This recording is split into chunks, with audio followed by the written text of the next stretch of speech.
Welcome and welcome back to the Whole Bucket, and welcome to Zebra Talks week number 7, titled The Calm and the Storm. I have to be honest, this is late and I'm off kilter, and it's just the way it is for, lots of us. And I didn't want to be late again so soon after being late 2 weeks ago, but there you go. I will try to get back on schedule.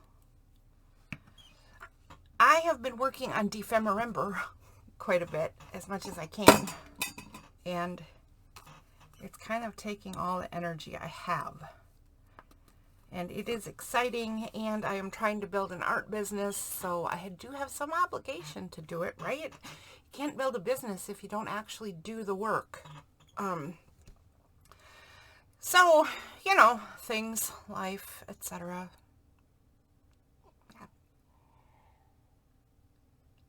All right. So, the calm and the storm. We talked last time about a look at mental health and how to take care of that. So we talked about some different things. We talked about what is seen and not seen, which can be actually a lot in common with the calm and the storm. And I realized when we did this week that I completely ignored all mast cell symptom stuff. So every time a week goes by of Zebra Talks, I keep thinking, this is a practice that maybe I want to do more than once. I don't know if any of you are thinking that too and noticing that too, but there's a long way to go in this, so I don't know if that'll hold true later, right? But early impressions are that I might want to take a look at the questions and the prompts again. Maybe change them or consolidate them, make this a shorter practice that we can do on a regular basis. But I'm kind of thinking I'm going to do some review of this and then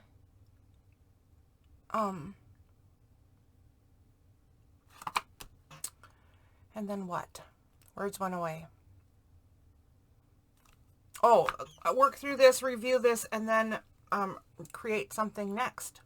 I think there might be a next. Oh well. Yeah, we're not even halfway through. So actually we're 1/4 of the way through. Officially 1/4 of the way through Zebra Talks.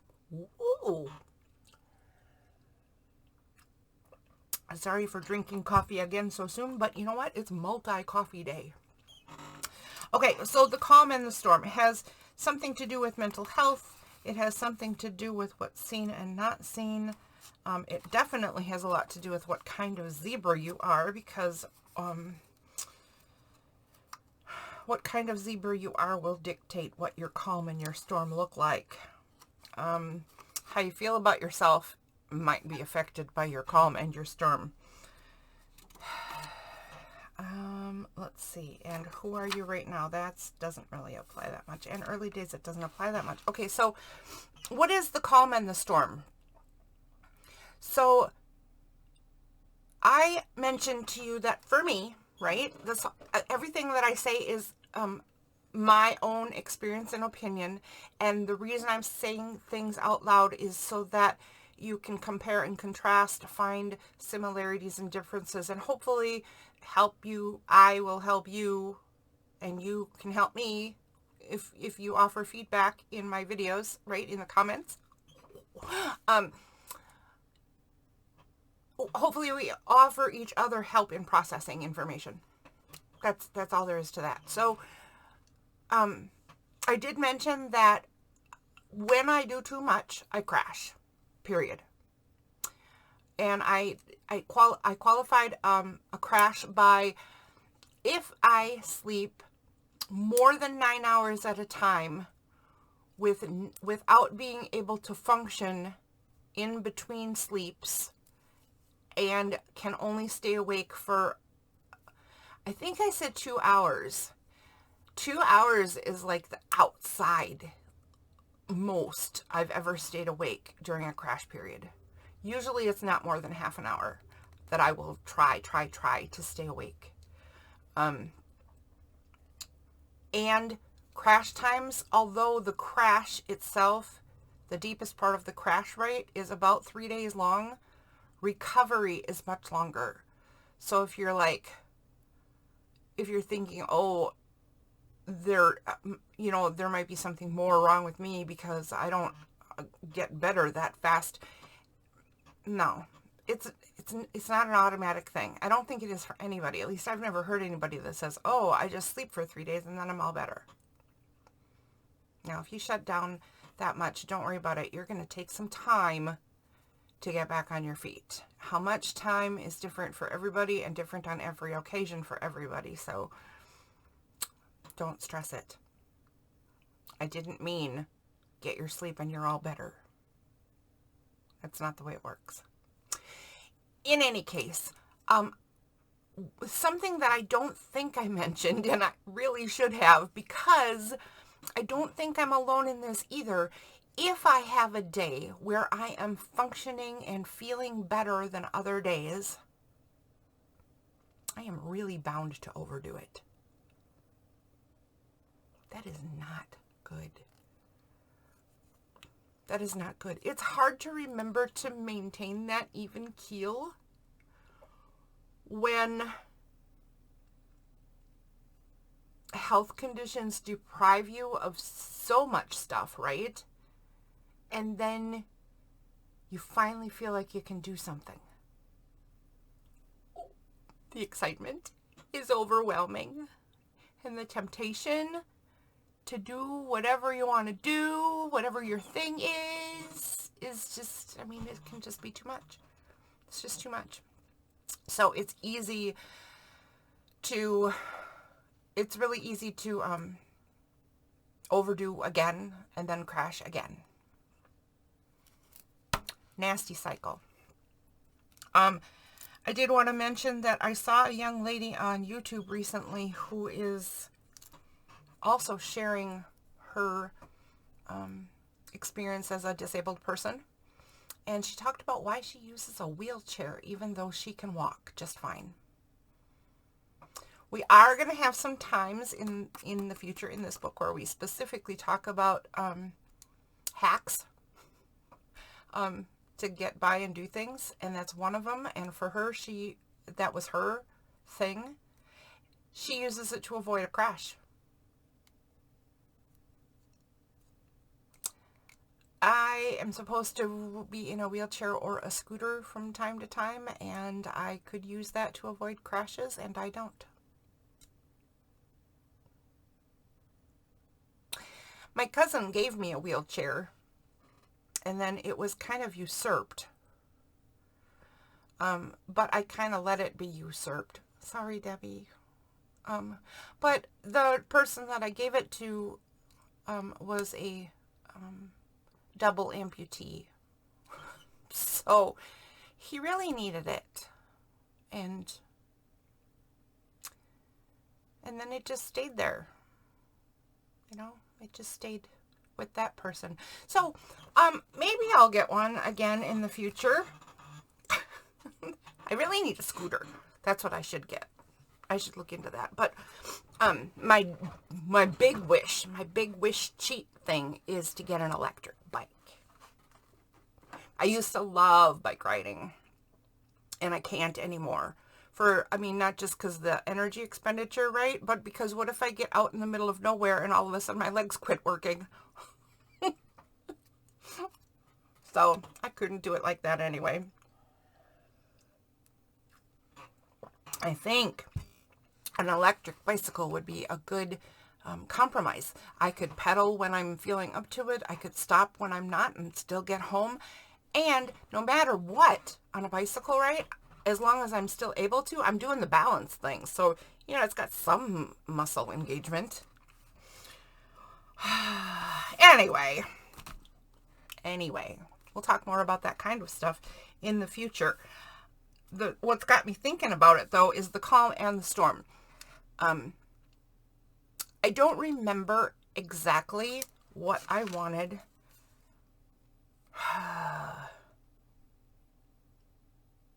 to write in this.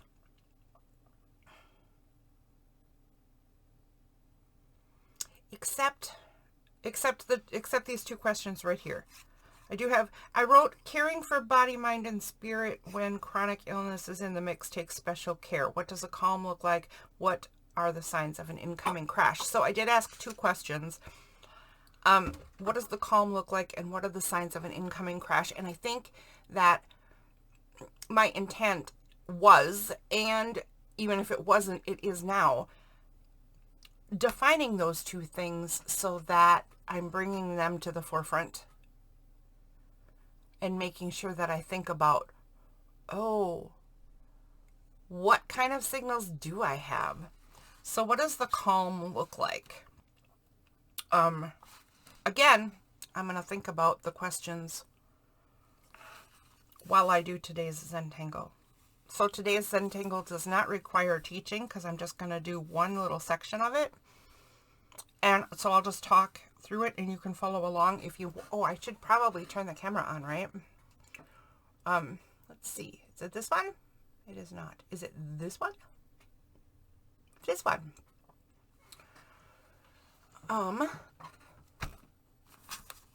So the calm and the storm.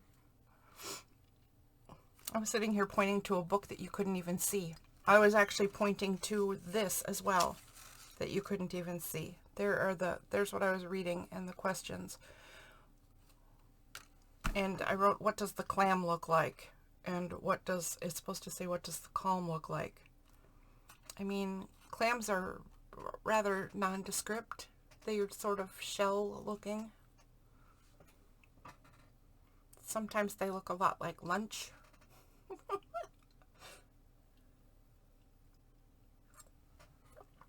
Sometimes they look a lot like soup ingredients. Poor little fellas. Okay, anyway, today's Zentangle, I'm just using a regular old ballpoint pen. And what does the calm look like?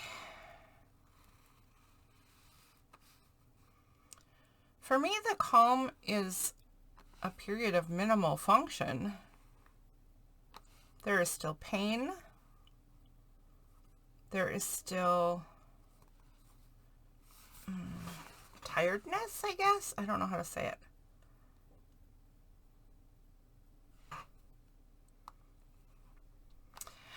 I used to have days where I actually would feel good. I don't even remember the last day I feel good. So a calm period is very different now than it used to be.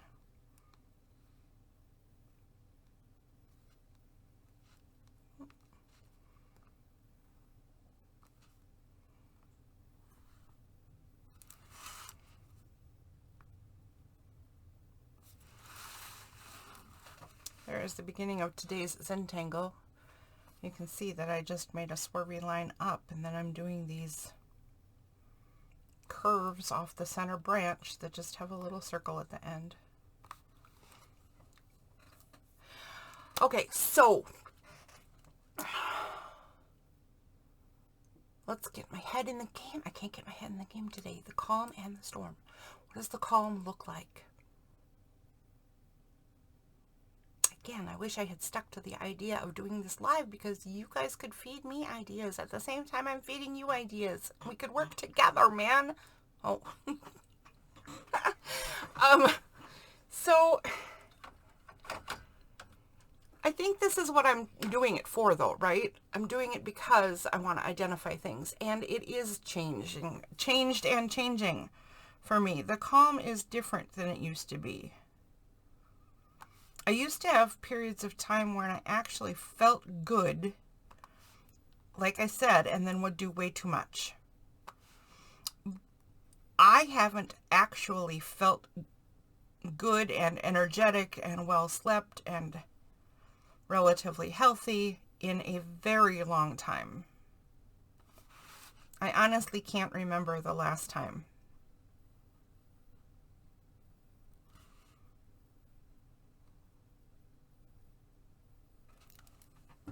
So, the calm looks very different than it ever did before.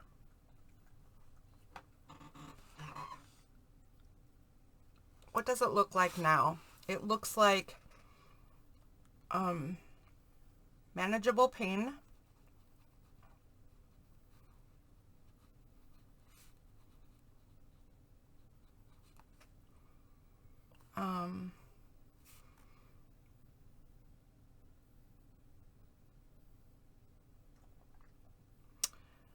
Ability to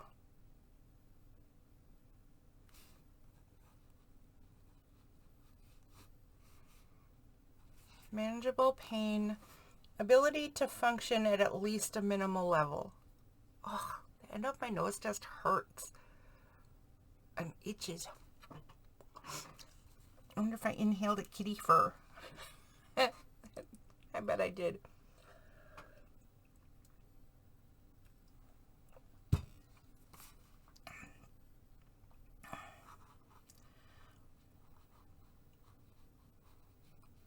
Ability to function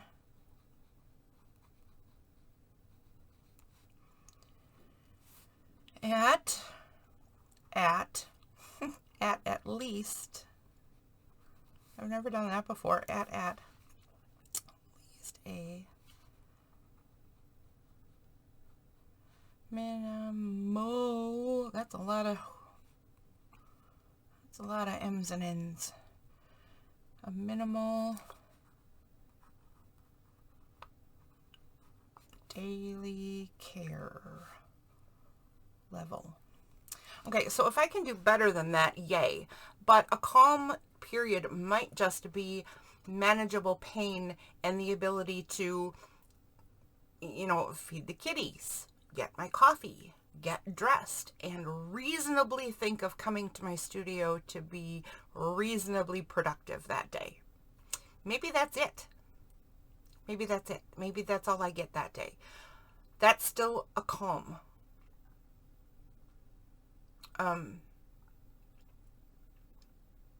Because I can't expect tons of function anymore.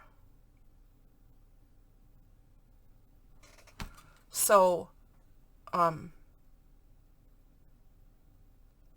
for the camera adjustment. Hope I didn't make anybody dizzy. It was only a tiny one. Jeez. I can't expect a ton.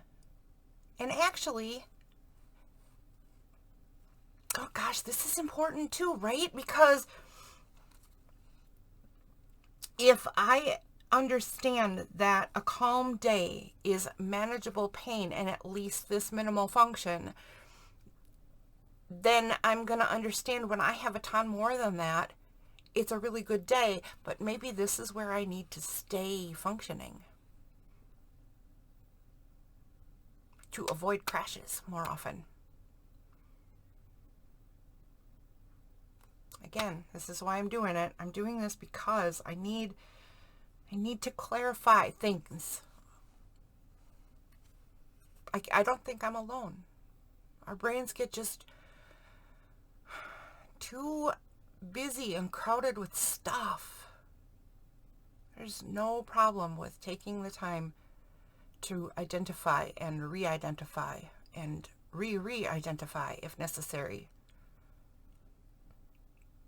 things that are going on and things that are important.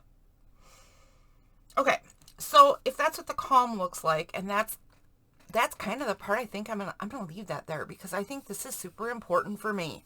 If you need to expand yours more, I totally get it. Totally do so, right? Expand yours more, make yours different. What does your calm look like? What are the important aspects of it? I'm going to leave mine here because as I was writing, I just realized this is probably the part that I really need to remember. Stop pushing past this. This is what I'm aiming for, lady. Okay. Then what does the storm look like? for me, the biggest, oh, shoot. Okay, so I have a couple of different kinds of storms.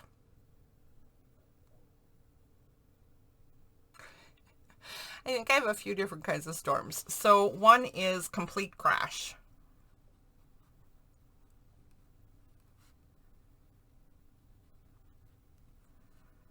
And I talked about that last week, or last episode. So we'll not talk about that one. But I did mention that I completely skipped over the mast cell stuff in the discussion last time.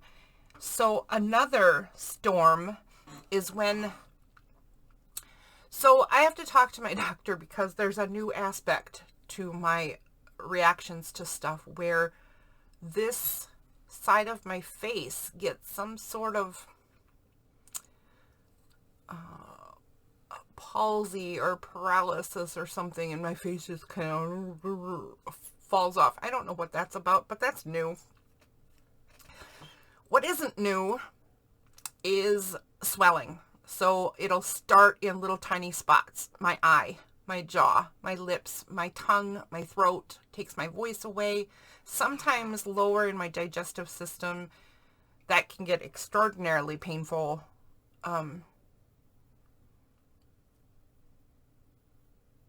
Yeah. So sometimes this storm right here builds and builds and builds until I've done too much, and then bang, you're a goner. The storm with the mast cell stuff can be sudden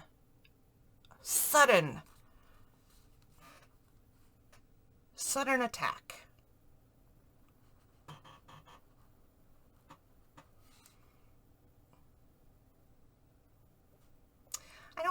What kind of storm? A sudden downpour. A sudden downpour. I'm going to write that.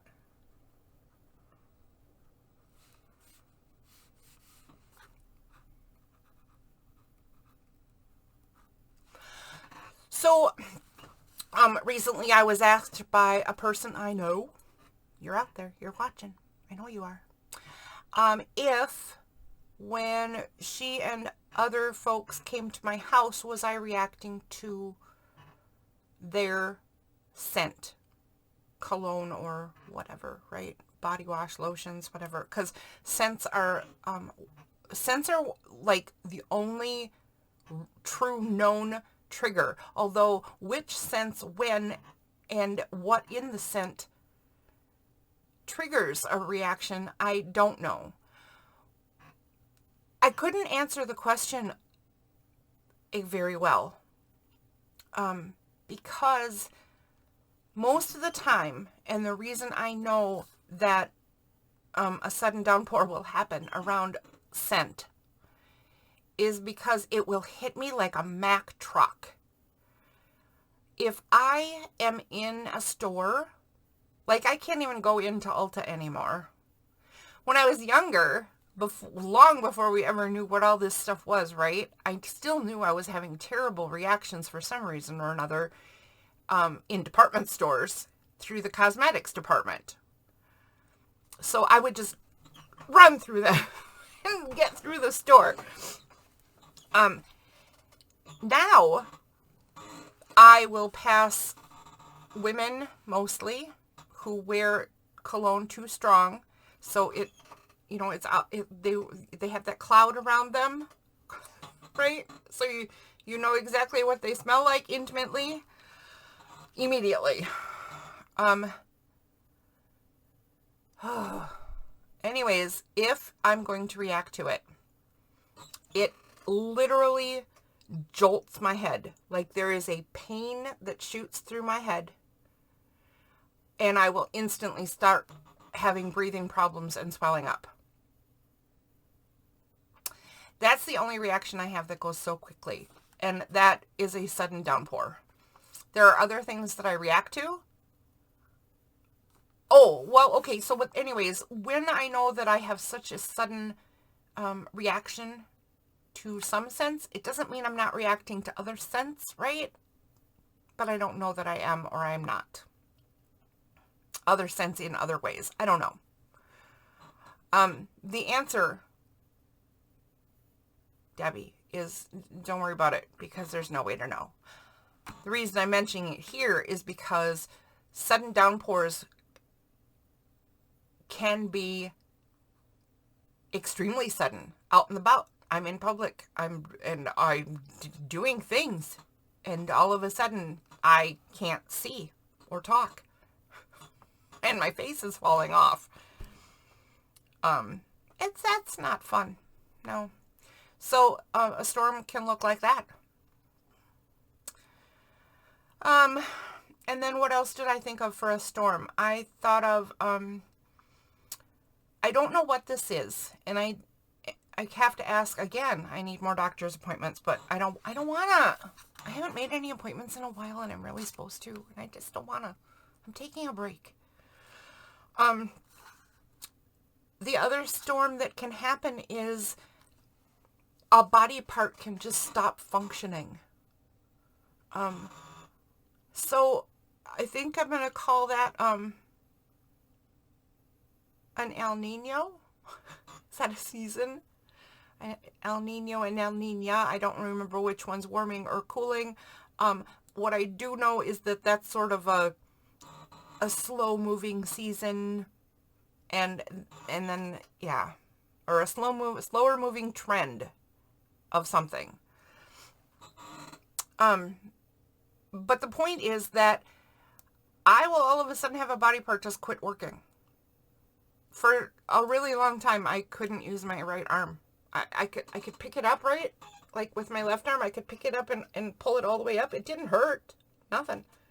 But then if I left it like this, it would slowly sink, and flop. There's nothing I could do about it. Now, somebody said that was an irritation in my shoulder thing. I don't know. I couldn't go to the doctor at the time, so I never found out, and then it got better. I have had times where my knee or my leg won't work. If I'm out and about, again, with the what you see and what you don't see, I might walk around just fine most of the time. And then all of a sudden, my leg decides it doesn't want to function anymore. What the heck is that all about? So I actually pull my leg up into the truck. I don't know. It's just stupid, but stuff like that happens, and that's a storm, but it's a longer tempered season of inclement weather.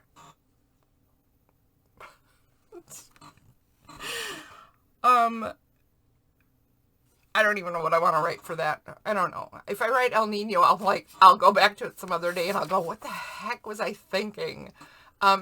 Maybe that's something else you guys can leave me in the comments below. What in the world do I call it when a body part just decides it doesn't want to work? And it just doesn't work for a while.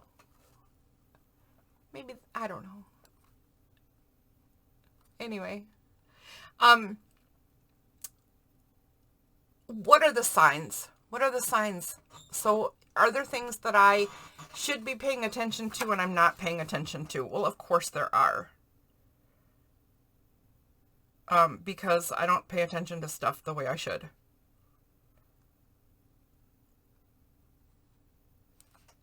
Again, because I don't wanna. Just like the doctor's appointment. I don't wanna. Sometimes I just get tired of being a sick person, and that's my identity, and that's what I do with my free time. What do you do with your free time? I go to the doctor. I just get tired of it, don't you? Yeah.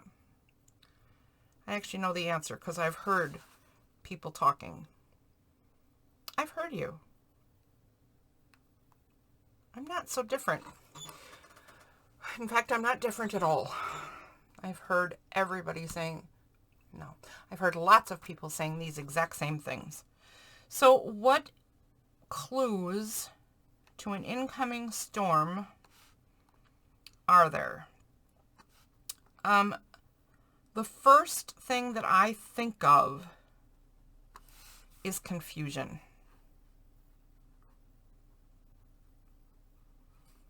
So I've talked about how I have brain fog, and other people with my health condition also have brain fog, and brain fog affects an awful lot of people. In fact, here's something to remember. when you are the person saying, well, that's not a disability, everybody has that. Let me just stop for a second and say something to you folks.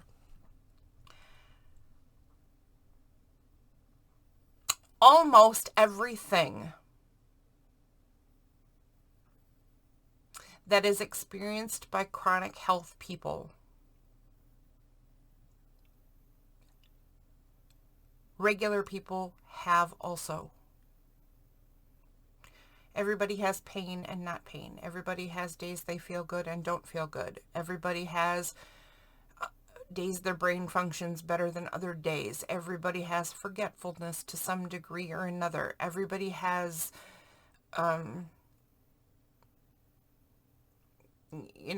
things that, like what I just did, like forget your train of thought and it just goes away. Everybody has that stuff.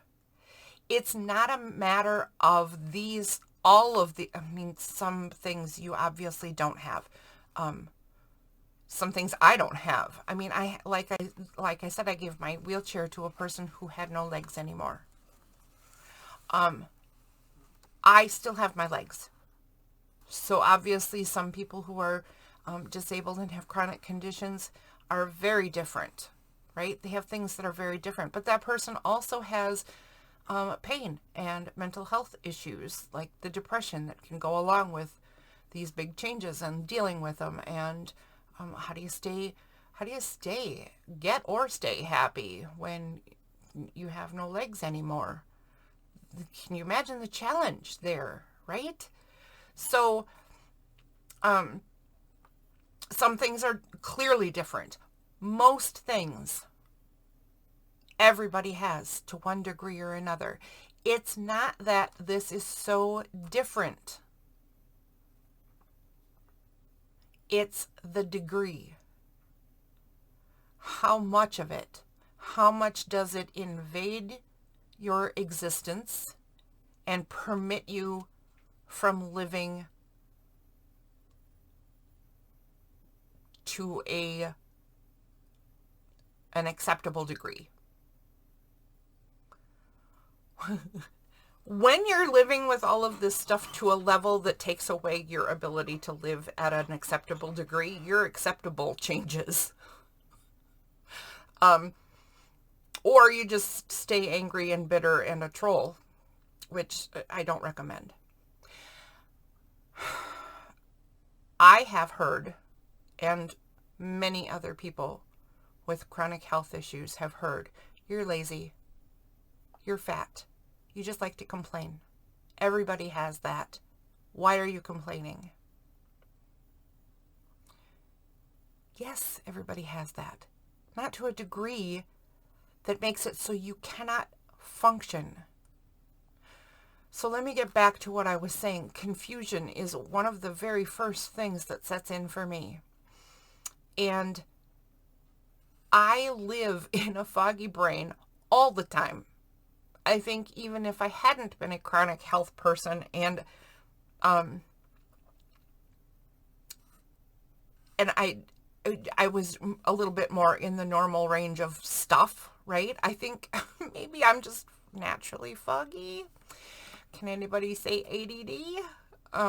So I think that's a natural state for me to just be kind of in my own planet and shiny things distract me. And yeah, I'm sure a lot of you relate to that. What I'm not paying attention to that I really should is that when I start to push limits too much, when there's too much on my plate and I am not listening, all of a sudden that brain fog thing starts to multiply. It starts to permeate everything I'm doing. All of a sudden I don't remember how to feed the cats and I have to stop and go, okay. And here, their food is right in front of my face, right? It's right there. I'm looking at it. And I'm like, okay, now what do I do? I have to stop my brain and remember that you go pick up their food so that you can feed them. And it just gets worse from there. Like at a complete crash time, I will try to maintain thoughts at any of the times where I'm awake, and I can't hold a complete thought at all. It's a complete waste of time, although I keep trying because, like I said, you don't know if a crash is over unless you like try to pull yourself out of it. And if you simply can't, then it's not over yet.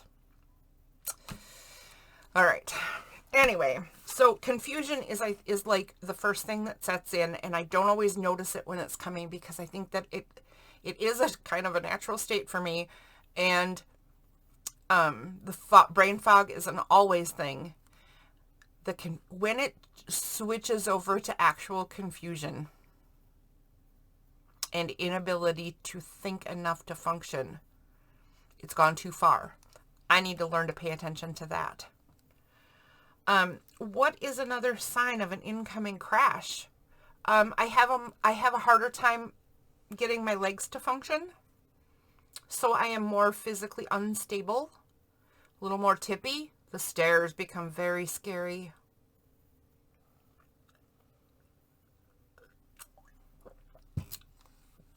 So I'm going to write physical instability. And again, I think, my pen quit. Again, I think that there is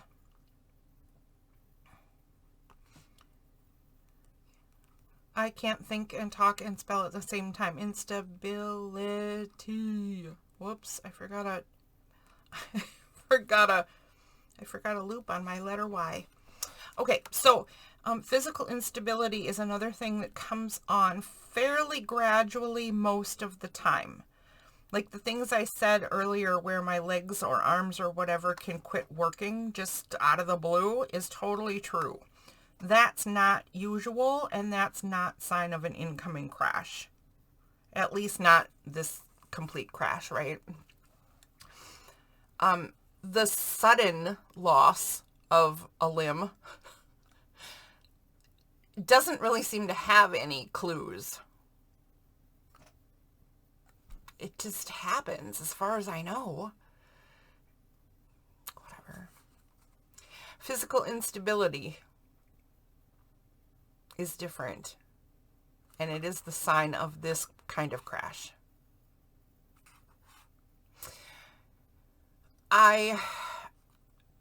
It's like my body is slowly running out of, in fact, it might not be like, it might just be literally, my body is slowly running out of gas. It's on the gas tank is starting to sputter. Right?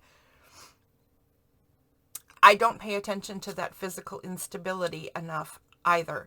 And I think the reason is the same as the reason I just said. It is a natural state of an EDS patient, and it comes on slowly. So again, gosh, this has actually turned out to be a good practice for me. Again, I've learned that there are some things that I need to pay attention to earlier than what I pay attention to, and I already knew that. I just hadn't defined them so distinctly. So I'm going to leave this at this too, because I think learning to pay attention to the confusion and the buildup of it past just the foggy brainness that is me.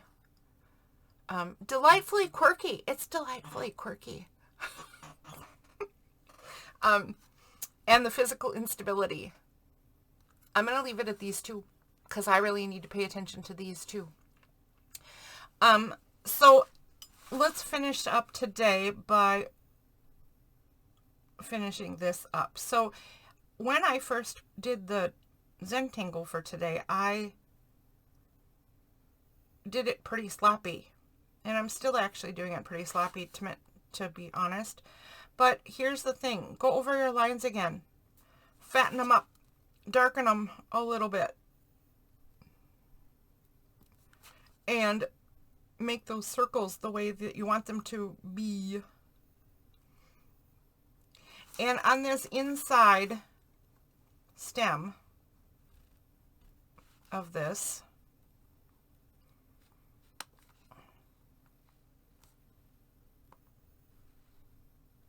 Whoops, I didn't want to do that. So I've thickened up the inside stem, and then where the curvy bits meet the stem, make a little extra weight to that line where it starts. Just like that. Just in this little V, make a curve that joins the swirl to the stem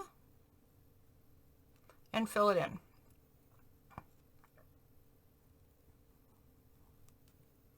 So again, here is the swirl, here is the stem, and right in between I'm going to make a little curve and fill it in. I'm going to do that all the way up.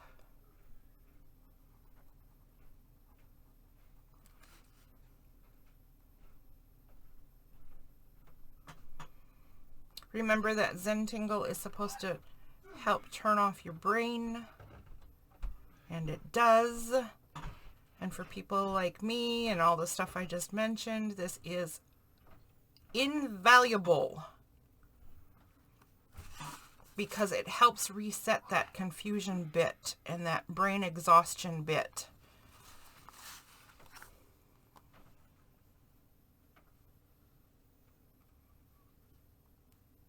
It also takes very little time to do.